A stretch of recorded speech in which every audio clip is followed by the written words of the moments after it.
একটা একটা করে বলি যে এটা ওই 700 কোটির কত বরাদ্দের কথা বলেছেন, এরকম কোনো বরাদ্দ কুমিল্লায় যায় নাই।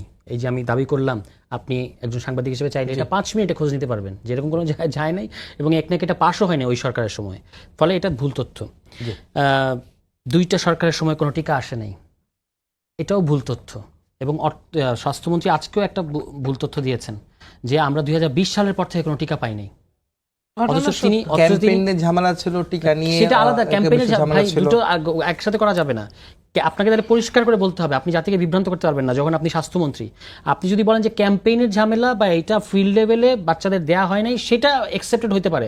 টিকা ছিল না, এটা হবে না অ্যাকসেপ্টেড। কারণ আপনি এপ্রিল মাসে বলেছেন 6 মাসের মজুদ আছে, 6 মাসের মজুদ আছে। এখন আপনি কিভাবে বলেন যে 2020 সালের পর থেকে কোনো টিকা নাই? ইউনিসেফের কাছ থেকে যে সরকার টিকা কিনেছে সেটার তো দরপত্র আমরা দেখেছি। হ্যাঁ, পদ্ধতি পরিবর্তন করা হয়েছিল, অর্ধেক উন্মুক্ত পদ্ধতিতে, অর্ধেক সেটা নিয়ে বিতর্ক আছে যে ইউনিসেফের কাছে আগে যেমন এককভাবে কিনতো, সেটা হঠাৎ করে পদ্ধতি চেঞ্জ করার কারণে কোনো সমস্যা হয়েছে কিনা এটা বের করেন, কোনো প্রবলেম নাই। কিন্তু টিকা ছিল না, এটা একটা সম্পূর্ণ ভুল তথ্য। এবং যেটা স্বাস্থ্যমন্ত্রীর মতো দায়িত্বশীল জায়গা থেকে দেওয়ার পরে ফ্যাক্ট চেকিং অনেকগুলো প্রতিষ্ঠান কিন্তু এটা বারবার করে দেখিয়েছে যে না, এই তথ্যটা সঠিক না, অন্তত এই তথ্যটা সঠিক না।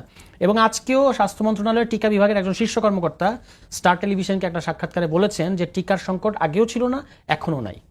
তাহলে এই যে আপনি দেখেন আপনার দেশে এই মুহূর্তে বাচ্চারা মারা যাচ্ছে, এটা একটা ভয়ঙ্কর ক্রাইসিস। 460 জনের মতো বাচ্চা মারা গেছে। এটার ক্ষেত্রে সরকারকে কিন্তু জনগণকে সঠিক তথ্য দিতে হবে এবং সঠিক ব্যবস্থা নিতে হবে। সেটা না নিয়ে সরকার যদি এই যে টিকা কখনো আগে ছিল না, এটা মানে হচ্ছে আপনি দায় এড়াতে চান।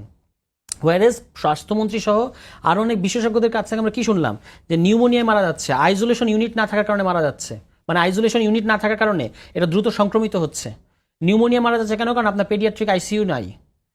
এগুলো হলো কারণ। তো সেটা যেটা কারণ সেটা আপনি অ্যাড্রেস করেন দয়া করে। আমরা এটার ক্ষেত্রে কিন্তু সরকারকে দোষ দেই নাই, আমরা জানি যে এটা একটা পরিস্থিতি তৈরি হয়েছে। কিন্তু আপনি যদি ভুল তথ্য দেন, বিভ্রান্ত করেন, তাহলে সমস্যা। মানে আমি সরকার স্বাস্থ্যমন্ত্রীর কথা বলছি। আচ্ছা, ওই যে আপা বলেছেন একজনকে ছেড়ে দিয়েছে ওই কি একটা বলার পরে, হাহা দেওয়ার কারণে মেরে ফেলেছে একজন মহিলাকে। কার এলাকায় জানেন?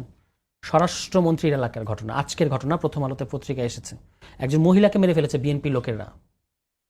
কেন? কারণ কি, তাদের একটা পোস্টে আরেকজন ব্যক্তি হাহা দিয়েছে। ভাই, একটা সামান্য হাহা আওয়ামী লীগ আমলে কমার কারণে অ্যারেস্ট করা হয়েছিল।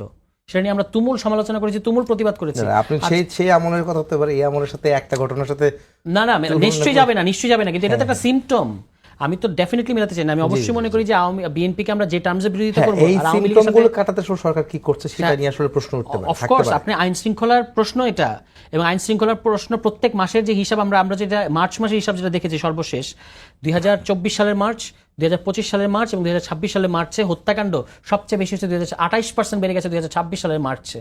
তাহলে আমাদের এত একজন আয়রনম্যান স্বরাষ্ট্রমন্ত্রী আছেন, উনি থাকতে উনার এলাকায় যদি এভাবে একটা সামান্য হাহা দেওয়ার কারণে মানুষকে মরতে হয়, হ্যাঁ, যে হাহা দিয়েছে সে আওয়ামী লীগ করতো।